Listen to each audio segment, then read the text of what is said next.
the crowd is going wild. A brand new season, that championship style. Big plays are coming, the rivalry's real. Get ready for that Pigskin Frenzy feel. It's college football, yeah, you know the deal. This is Pigskin Frenzy. Pigskin Frenzy.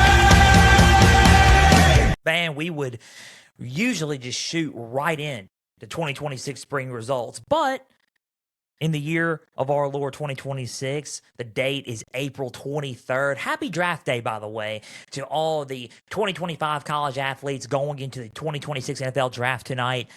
First round is tonight, 8 Eastern, 7 Central on ESPN and ABC, as well as NFL Network and NFL Plus and whatever. On the ESPN app, everywhere is the NFL draft first round tonight. But yeah, we're going to talk about some spring results. We still got an all-SEC slate for you on tap, but we have to talk about something that I saw, and also I got comments on in my messages, and a lot of people in my comment feed were saying, you know what, you should talk about this. You should discuss your thoughts on this and what's happening here. So we're going to talk about it. We're going to kick things off for the 24 team CFP playoff expansion. If it happens, I'm not saying it's happening or not. It was just a report by the one and only Ross Dellinger that it is gaining some momentum. So we're going to discuss that here in a little bit and more as we do our spring results for 2026. We're not giving up on our spring football just yet. We got a few more episodes of that before we wrap up coverage here. Ladies and gentlemen, welcome to Pigskin Frenzy on this beautiful Thursday afternoon. Thank you for joining us. I'm Joel Norris, and whether you're watching on YouTube, listening on Spotify, Podbean, or Apple, a big thank you for taking some time out of your Thursday to just sit back, watch, and listen to some college football coverage presented by me. If you're watching on YouTube, subscribe to the channel, like each episode, leave comments down below. Spotify, Podbean, and Apple. All you got to do is just share around with others and follow on there as well. Catch us on True Voice Digital, inspired, faith-based content on the channels, as well as unfiltered analysis on this show from yours truly, the prodigy of college football. There's X, Instagram, and TikTok at Pigskin_Frenzy. You'll get a lot of clips from Pigskin Frenzy, as well as football updates, as well as wild takes from the prodigy of college football himself.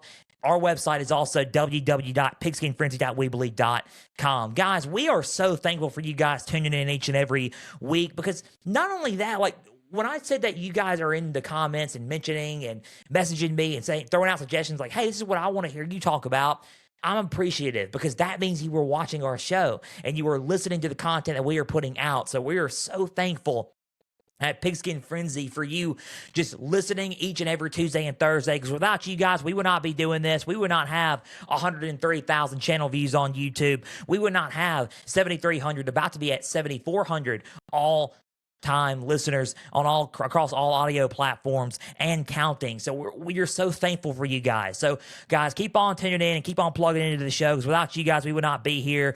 Guys, also, if you're new to the show and you're just now, this is your first ever episode listening, again, thank you. Keep on tuning into Pigskin Frenzy. Not only that, we are so thankful for our Lord and Savior Jesus, because without him, we would not be doing this show, and we would not be conquering our dreams in college football media. If you want to come to know him, it's the best decision you can ever make in your life. Contact me. X, Instagram, and TikTok is at Pigskin_Frenzy, and the website is www.pigskinfrenzy.weebly.com. Contact info down below on the Home and About Me page.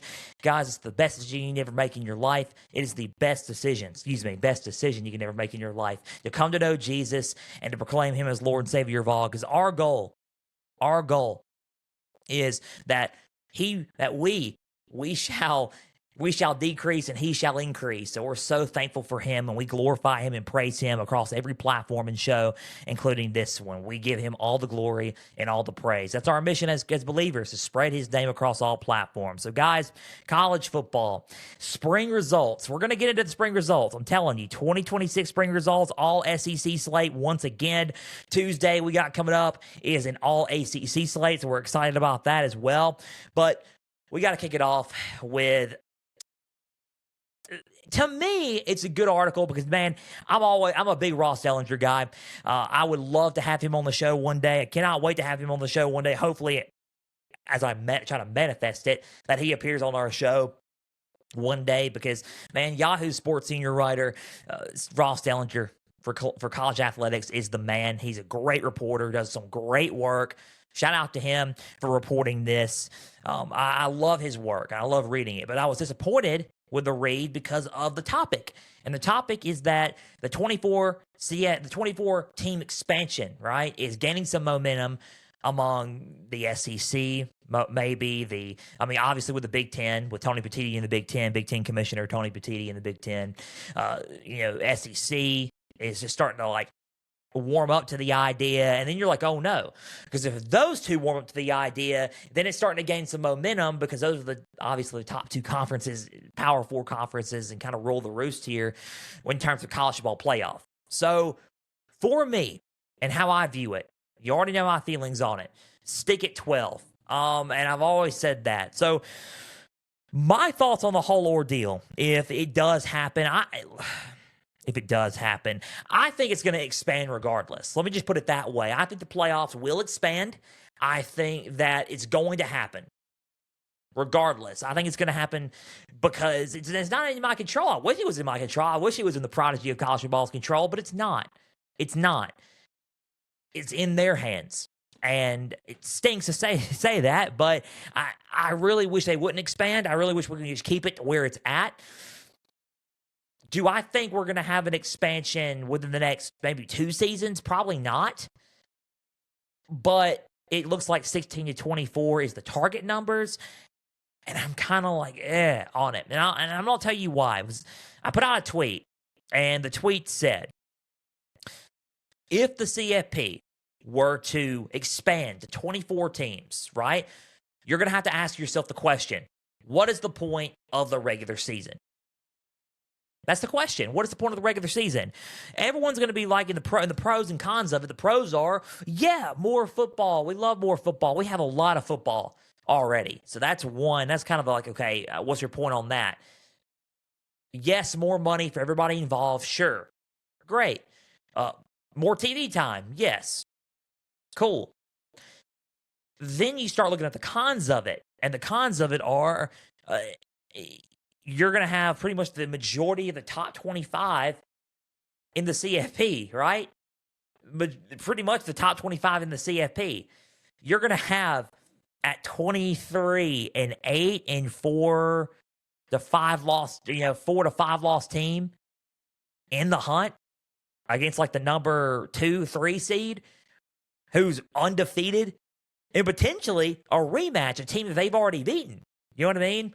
They could have probably played them twice also, like once in the regular season, made it to the Big Ten, won that part of somehow by crazy circumstances, won the Big Ten title or Big 12 title or whatever, or, got into that seed of the Big 12 title or whatever. They lose that, and then they got to play that conference champion that they lost to in the playoffs. So that's like 3 times they play each other, and you already beat them twice.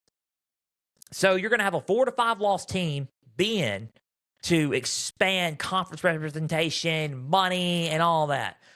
When did college football care more about that than what happens on the field? That's what I'm trying to figure out. When did college football care about everything else besides the results on the field? Ask yourself that. Look, and that's probably a crazy take to think and something, wild to say. I'm pretty sure that people care about what happens on the field. Look, you got to have money in this sport. We got to have money because as media members and as content creators, we got to have that, right? I'm not saying any of that. There's nothing wrong with money. There's nothing wrong with TV deals. There's nothing wrong with any of that stuff. I'm not saying that. But when did results not matter? That's what you're going to start asking yourself when this thing does come into fruition, and if it does come into fruition. The regular season can seem to die out at this point and become an afterthought at this point because it's like, oh, okay, I lost to you guys. I lost like 4 or 5 games. But don't worry, I'm still going to be 23rd seed in the playoff and have a shot to win the national title. No, you shouldn't have that shot because you lost so many.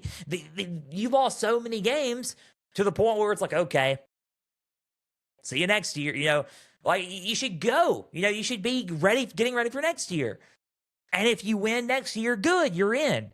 But This year, I mean, you lose 4 games and it's okay, well, we're in. It didn't matter regardless. It diminishes the importance of the regular season. Like, who cares if you lose at that point? Who cares if you win? You know what I mean? Oh, I'm still going to be in regardless. Who cares? It diminishes the regular season. So that's a big point. You might as well just cut half of the bowl games, right? So that's another thing as well. You might as well just cut half the bowl games out because bowl games, you can essentially just, continue to bury bowl games even further, right? So that's another thing as well. Yeah, would the pro be more home games, like campus games? Sure, you got more home campus games as well. At the same time, though, it's the sole principle of the regular season. It really is the sole principle of the regular season. You expand to that many teams. The regular season and the importance of it. Everyone's going to say, oh, it's still important. It's still important. No. How? If a 4-loss team's going to be able to get into the playoff, then why are we even playing a regular season game at that point? It diminishes the regular season. That's my point. So ask yourself that. If you expand to a 24-team college football playoff, what's the point of a regular season? Ask yourself that. What is the point of a regular season? That's my thoughts on it. I'm against it. I'm against it because it does diminish that. It also point out as well, you can add an extra point in there before I go to my spring results. This is a spring results episode. The extra point that I can have is, well, this kind of, if you want to make it, make sense, right? It kind of makes the teams that beat those teams like their wins and schedule doesn't matter, right? Like their strength of schedule doesn't matter. I mean, it may matter. Yeah, sure. Okay. Oh, we beat a playoff team and they're 23rd seed in the playoff, right? But it makes their regular season wins look useless also in a way because it's like you're supposed to knock them out of the playoffs. Now you're bringing them in. I don't know. Like, I just don't know. Maybe that's a weird way of putting it, but it kind of makes the teams like, okay, then, like, why is that it? I mean, I beat a playoff team. Yeah, sure, that's a good thing to say. But at the same time, it's like I beat a 4-loss team in reality. So it's like, why should that matter? You know what I mean? I don't know. I think it kind of diminishes the winning teams, but I don't know. I think the whole point is it diminishes the regular season. It diminishes the importance of important games in the regular season. Doesn't matter if you are a 3-loss team, you're still in the thick of things at that point. And even if you lose 4 games, you're still in it regardless. It's probably at number 25, right? So it's like, I mean, really, what's the point? What are we doing here? You know what I mean? Like, why do we have important regular season games if the 2014 playoff, you're just going to get in anyway? You know what I mean? I don't like that. I really don't. That's my whole point. The whole point is it diminishes the regular season.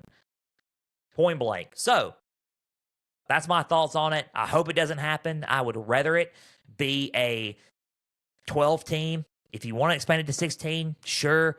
Would rather keep it at 12. You already know how I feel about it. Losses matter, and they should matter. Results on the field should matter. It seems like that's starting to become an afterthought, and I don't know why. So, we'll move on, and we'll get ready to our 2026 spring's results, or our spring results. All SEC slate, and we're kicking it off down in Athens, Georgia.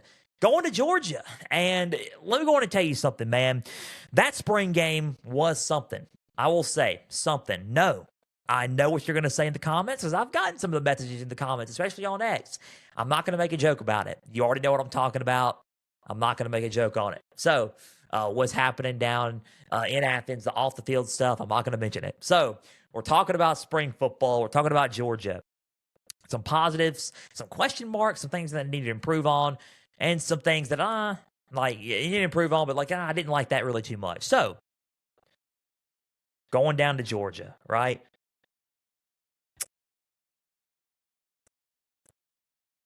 $10-point spring game, really 27 for the red, black 17. Gunnar Stockton looked really good. I think his development is getting better and better and better. So if you're looking at the positives, and that's what I really wanted to say on my spring outlook was some more of Gunnar Stockton just, continuing to climb and get better and better and better. We're seeing that from Gunnar Stockton, which is pretty good. So from the spring outlook, I wanted to say about that, right? I wanted to see if his development was going to continue and get better and better. He's getting better. He's looking like a top premier returning quarterback in this sport, right? So is he in my top 10 right now in terms of quarterbacks entering the 2026 season? I would like to say probably not yet. I think he's an honorable mention, but he's close. A lot of people are probably going to be surprised by that, but I think he'll be an honorable mention. I do think he's good enough to crack that top 10 as we get into the season, but right now he's an honorable mention. But his development is coming along quite nicely. He played really good in the spring game, saw some action, and he looked good. I think the defense, the freshmen on the defense looked really, really good. I think how physical they looked pretty physical and pretty tough. So those are some positives there defensively for the Bulldogs. I think that Georgia defensively looks primed and ready. I think they're physical. I wanted to see how they were going to look there. That's a positive for me, especially in their spring game as well. I think the question mark is conditioning, and by question mark, I mean Nate Frazier. I hope he's okay. He left with an apparent ankle injury. He kind of re-aggravated that ankle because he had kind of a hurt ankle a little bit last year and kind of re-aggravated that injury. I am concerned about that a little bit and questioning the conditioning a little bit. I want the conditioning to be a lot better for this team, but I will say hopefully it's not nothing serious because Nate Frazier is a wonderful running back for this team. He's not in my top 10 of running backs entering the 2026 season, which we will do an episode on that, by the way, in a few weeks. But he's not in my top 10, but he's in my honorable mentions. I didn't put him in there because of the injury. If he wasn't really hurt, he would probably be considered because he is a high-level running back, I believe. So I hope he's all right. So the question mark to me is the conditioning. Negatives to me, I really wanted to see more receivers step up, and I really wanted to see more at the depth of that position, and I really didn't see that. So that's kind of a negative for me in terms of what we're seeing right now for them, right? In terms of like the receivers and the depth of position of the receiver. So I think, to me, key area there to improve on really is the receiver production, trying to up that and have a more, just because they're replacing significant production at wide receiver regardless, but who's going to step up at the receiver position? We really didn't see anything there. And we saw some, but not a whole lot. And I really wanted to see more of that. So that's kind of the negative that I saw from there.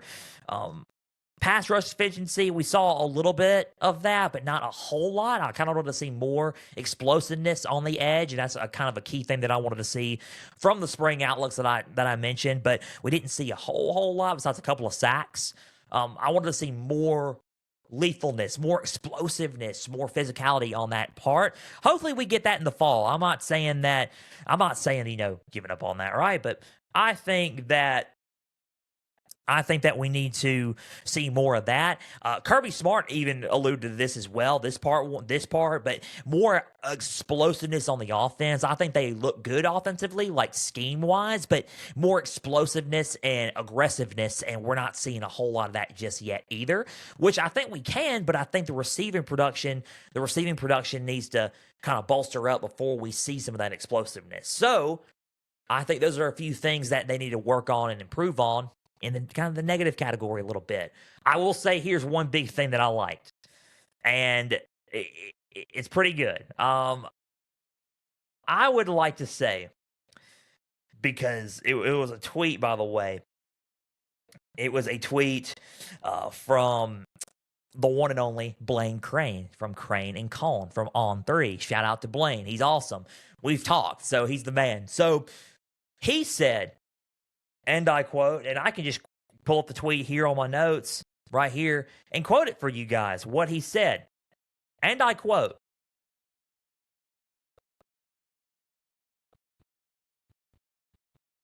and I quote, Georgia's tight end room might go down as one of the best we've seen in a while. And I will say and agree with him on that because that's a scary thought to think that way.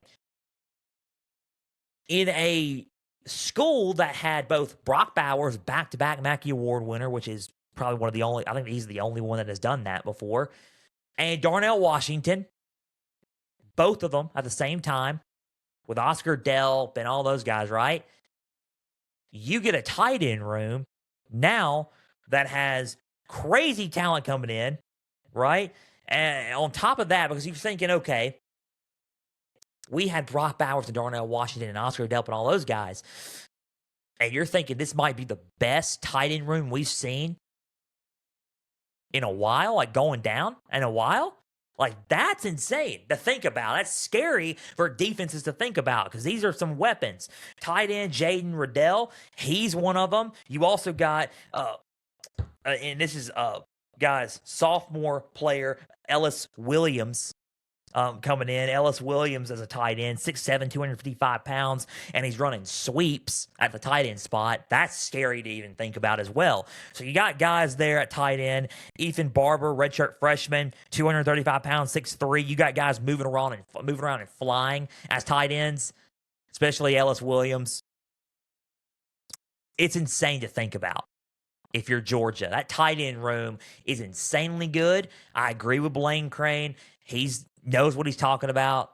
It's absolutely insane how good and effective that tight end room can be at Georgia. So that's a positive there. So overall, my spring result grade for Georgia, if you want to just get right down to it, my overall spring result grade is about a B, probably teetering towards B+. I think they look good. There is some room for improvement, including the explosiveness on offense, the efficiency on edge rusher, the receiving core needs to be upped a little bit. I think those few things can get cleaned up by fall. They're a top 10 team.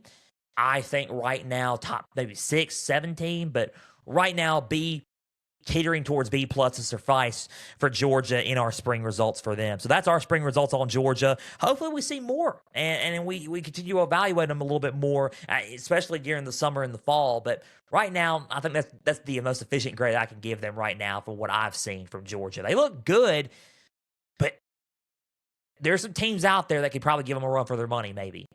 And that's me changing my tune a little bit. Probably it sounds like it, but I don't know, man. I mean, SEC-wise, I mean, they probably are the king, the rulers of the roost, so to speak. I keep saying that word and that expression. But they may be in the SEC, but overall in the landscape, are there teams out there that could probably compete with them right now? Probably, yeah. I believe so. So that is our spring results on Georgia. Moving on down to good old Austin, Texas. Oh, good old Austin, Texas. Texas Longhorns.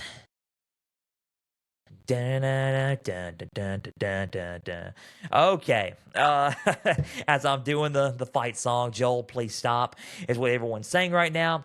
Okay, Texas. They had their fan day April 18th. They really didn't have a traditional spring game, but we're going to talk about their practices and what we've seen from them because they've already concluded their practices. Key takeaways that we've really seen, and this is what we've seen. So, key absence is Arch Manning not participating in the final open practice due to minor foot surgery.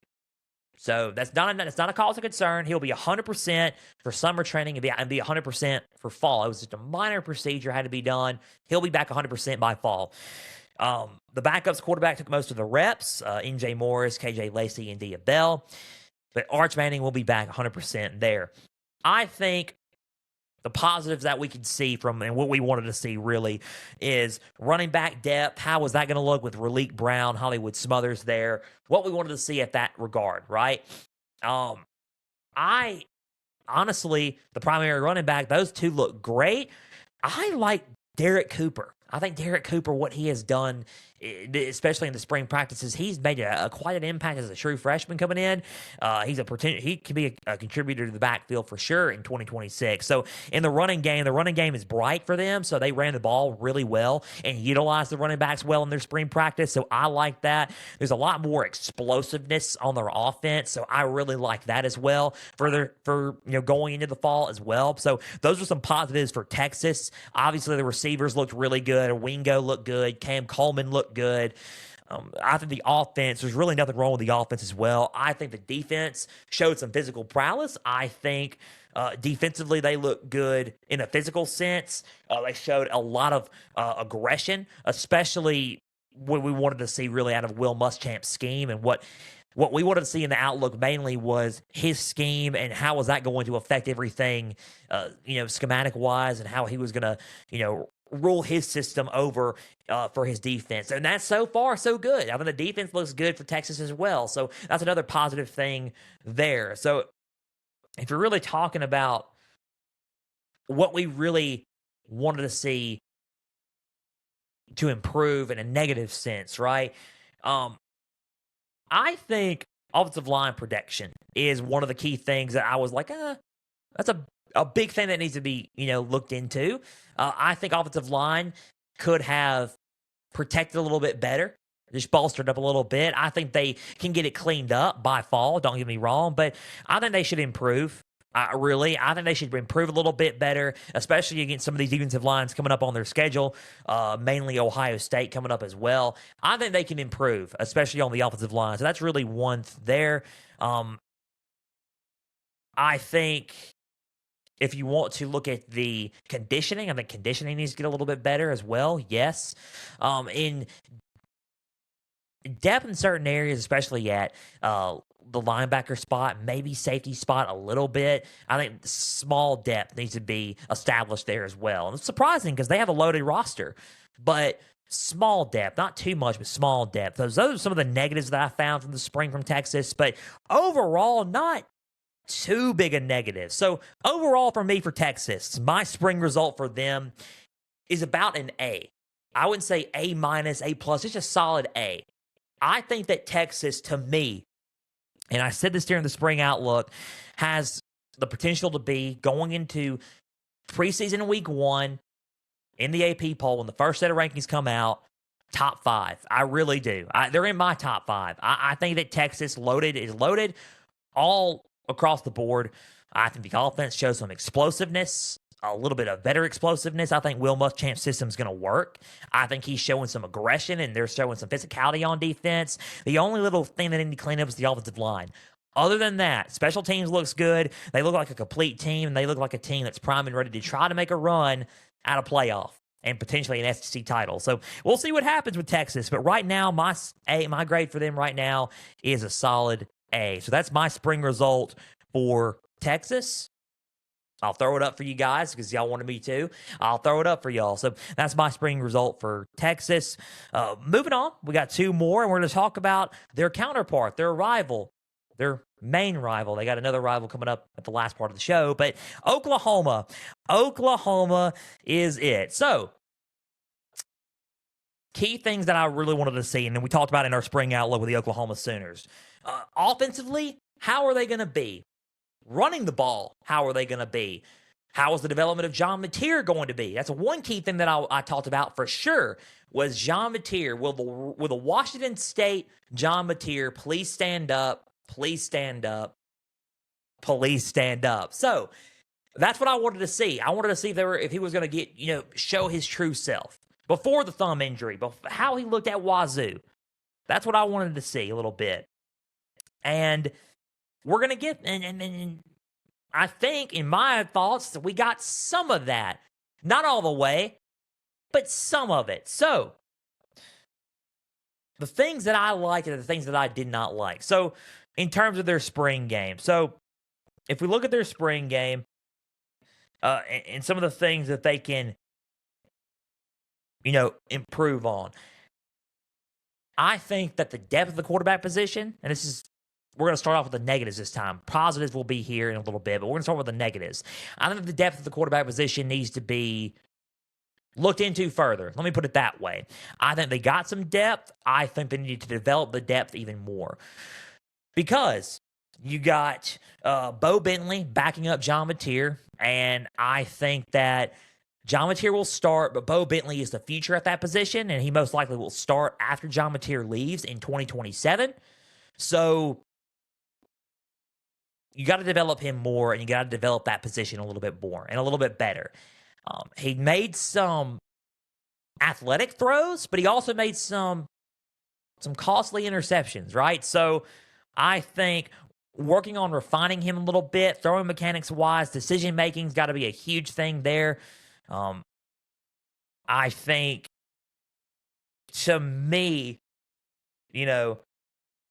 more consistency for him. I think that's a big key there, especially at the quarterback depth for Oklahoma. I think that's a big thing there. That's something that I didn't like. I think they need to clean that up a little bit. I think that the offensive line needs to be bolstered up a tiny bit more, especially heading into the 2026 season when they're playing some aggressive defensive lines. I think that's a key there that needs to be fixed. I think that, to me, some question marks that I have, those were some of the negatives. Some question marks that I have is tight end consistency. I think there's some good tight ends. I think there's some holes in that area as well. So what's the tight end room going to look like? I still have that question mark down there as well. And those are some of the questions and the negatives that I have about the spring game and some of the spring practices that I have for Oklahoma. I think the positive is their defense still looks physical. I think they look very physical on defense still, which is good, and they should be, especially coming off of a really good defensive performance last season. I think that Brent Venables is doing a heck of a job. He did a heck of a job coaching the defense up this go-round and this spring. They look very physical. They were tackling hard, and they were playing really with a fire. So defensively, they look really good. I think the running game was dramatically improved as well. Not saying that overall that the running backs and the running game is, fully way better, but it's taken at least an improvement from last year. It's a lot better than it was. Let me just put it that way. I think it's a lot better than it was last season so far. The drills are working. The running game is starting to come into effect a little bit, so that's a positive there for Oklahoma. And then really the main thing that I wanted to see was John Mateer and the development of him, and what's he going to be a lot better? And a lot better before the thumb injury. Will the real John Mateer please stand up? I will say that it's not quite there yet, but the positive is he looked a lot better than he did before his hand and thumb injury. He looked a little bit like he did before that, which is a positive note. I still think that there's some development that still needs to happen. I still think that the fans are still hoping and wanting that Washington State John Mateer to come out and ball out for the Sooners offense, and I think that with time he could, but he's still got to work on some skills and some refinements, some accuracy. I think some accuracy issues were a big thing in the spring game, but he still had some throws and some athletic throws right on the money. He still threw for a couple of touchdowns as well. So he ran the ball well. So I think he did a lot better than I could give him credit for, at least. I thought he did a lot better. So good on him. He's developing, and his development's trending in the right direction, but we still need to see more of the John Mateer from Washington State. Will he please stand up? So that's one thing there that I like. So overall, my grade overall for the Oklahoma Sooners, really to me, I would say about probably a B-. I would say a solid B, teetering towards B-, B overall, like a solid B. I don't think that they hit the A level yet, but I think there are some things that are really positive about it. The development of John Mateer is a positive thing. Getting that running game on track is a really positive thing. Bolstering up the O-line needs to be an improvement. Tight end needs to be an improvement. But I think defensively they're physical, and they look really solid in that department, especially when it comes to flying around and playing with a lot of passion and heart, right? Practicing with a lot of passion and heart. So overall, a solid B for the Oklahoma Sooners is suffice for me for them in their spring. So that's my spring results on Oklahoma. Last but not least, we're going down to Kyle Field, going down to College Station, Texas A&M. Solid season last year, man. I mean, they came this close to making it to their first SEC championship game. Did not do it. They lost to Texas late. They made it to the college football playoff, lost in the first round in a close one to Miami, but they're trying to make it back. They are trying to make it back. Key things that I wanted to see, really, the continued development of Marcel Reed, that's a big one. I wanted to see with the running the offensive line, running back. I wanted to see secondary depth as well. I mentioned that a little bit last time, defense and offensively as well. So the coordinator positions, I wanted to see how their systems were going to be into effect in terms of the coordinators as well. I wanted to see because no more Colin Klein, no more Jay Bateman. They're both gone. You have Holloman Wiggins at offensive coordinator, Lyle Hemphill at defensive coordinator. I wanted to see how their systems were going to work in the spring game. So, some key takeaways, and we can get started here as we dive into our spring results. So, those are some of the things that I want to see on our outlooks from them for Texas A&M. So, for Texas A&M, some of the takeaways and key things. So, I think the big thing is, this is what I really wanted to see. The big thing is the key playmakers kind of stepped up when they needed to. Isaiah Horton was previously at Alabama, now at Texas A&M. He's going to be a big part of this offense, and I think that he stepped up in a big way today, or in the spring game, to show, hey, we are, locked in with the offense, right? We are rocking and rolling. So, he looked good. I think a big thing that I liked was Marcel Reed, and he had a chip on his shoulder a little bit. He kind of practiced with some fire, so not a surprise there.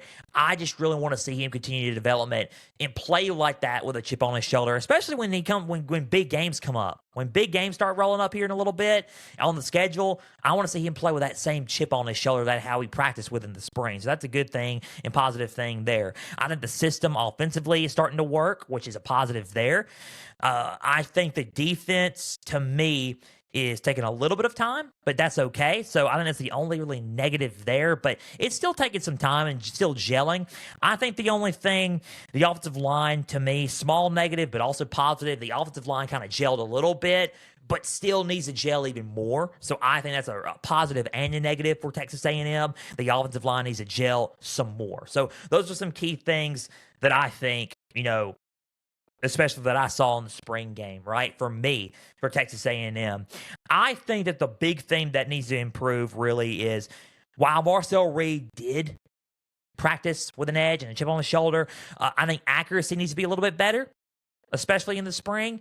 Or going into the fall, rather. I think there were some accuracy issues, some in the spring game, not too bad, but some that they need to clean up a little bit. I think the depth of the secondary needs to be looked at a little bit. I think they do have some depth problems there, but I don't think that's a small fix. They can just, kind of bolster up some of the depth there and kind of, make some, just develop, right? So just develop the secondary. I think that's a really big thing there for Texas A&M. I think wide receiver consistency is a big one as well. Besides Isaiah Horton, besides Mario Craver, the young receivers kind of need to step up a little bit more as well. TK Norman, Madden Williams, Aaron Gregory being the three that I can think of as well. So you got those three there. So we're going to see what happens. Those are some of the areas that I think they can improve on. But overall, my spring result grade for Texas A&M and what I liked, to me, I would say about a B+, a solid B+, I think is good and suffice for them. There are some things that they can work on and get better on. I think mainly the offensive line gelling, bolstering up and developing the secondary for Texas A&M. But overall, I think that the B+ is suffice for Texas A&M. Continuing to gel the offensive line and get better at that is the real thing there. For Texas A&M overall, and for what I'm okay with for Texas A&M, right? I think that they're a team that could try to contend again, but they do need to get some things in order like the offensive line. But I think they have a shot at really contending again and trying to make a run at it again. Wouldn't be surprised. It wouldn't surprise me if Texas A&M was back in the thick of things by mid-October, going in to at least probably early November, that A&M was back in the thick of things. So that's my spring result on Texas A&M, and that's my spring results on Georgia, Texas, Oklahoma, and Texas A&M. Guys, we are out of time. A big thank you for taking some time out of your Thursday to just sit back, watch, and listen to some college football coverage and some spring results and spring football coverage presented by me. If you're watching on YouTube, subscribe to the channel, like each episode, leave comments down below. Spotify, Podbean, and Apple. All you got to do is just share around with others and follow on there as well. Catch us on True Voice Digital, inspired, faith-based content and unfiltered analysis by the prodigy of college football himself. Guys, X, Instagram, and TikTok is at Pigskin_Frenzy. Follow and like the pages there. You're going to get episode updates and news and highlights from across college football. The website's www.pigskinfrenzy.weebly.com. Guys, we are so thankful for you guys tuning in each and every Tuesday and Thursday. We cannot thank you guys enough for tuning in. We cannot thank our Lord and Savior enough, Jesus, because without him, we would not be here doing this. And we give him all the glory and praise and shout him out as well, as much as we can. So we're so thankful for him. Guys, coming up on Tuesday, we're back at it. Back at it for spring football coverage and some spring football results. All ACC slate coming up on Tuesday. So coming up on Tuesday, all ACC slate like we have on here, going over Miami, Georgia Tech, Virginia Tech, and Wake Forest. Our spring results and all ACC slate with Miami, Georgia Tech, Virginia Tech, and Wake Forest coming up on Tuesday. So we're fired up about that. Cannot wait for that. So until Tuesday, guys, I'm Joel Norris signing off. Have a great weekend. Enjoy the NFL draft tonight and this weekend. Guys, as always, we're praying for you all. We love you all. See you Tuesday. Stay the course.